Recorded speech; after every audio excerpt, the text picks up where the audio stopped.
A second stimulus package India is poised to announce in coming days will be worth around rupees 1 lakh crore and focus on help for small and medium businesses weathering the coronavirus outbreak.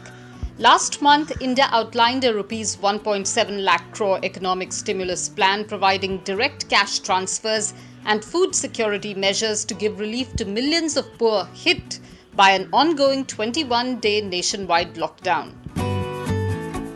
New York, the hardest hit state in America, on Wednesday reported its highest number of coronavirus-related deaths in a single day, with even veteran doctors and nurses expressing shock at the speed with which patients were declining and dying. Despite the grim tally, New York Governor Andrew Cuomo said overall trend still appeared positive. Cuomo cited a drop in new hospitalizations and other data points as evidence that New York was bending the curve and gaining some control over the infection rate. About 400 million people working in the informal economy in India are at risk of falling deeper into poverty due to the coronavirus crisis, which is having catastrophic consequences and is expected to wipe out 195 million full-time jobs or 6.7% of working hours globally in the second quarter of this year, the UN's labour body has warned. The COVID-19 crisis is already affecting tens of millions of informal workers. Amid the nationwide lockdown implemented to contain the spread of novel coronavirus in India, budget carrier Indigo said yesterday it is suspending its international flights till April 30th.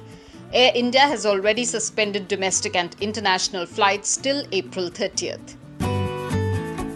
China released new measures on Wednesday to try and prevent asymptomatic silent carriers of coronavirus from causing a second wave of infections, as the country reported another modest rise in new confirmed cases. Under the regulations, medical institutions must report detection of asymptomatic cases within 2 hours of their discovery.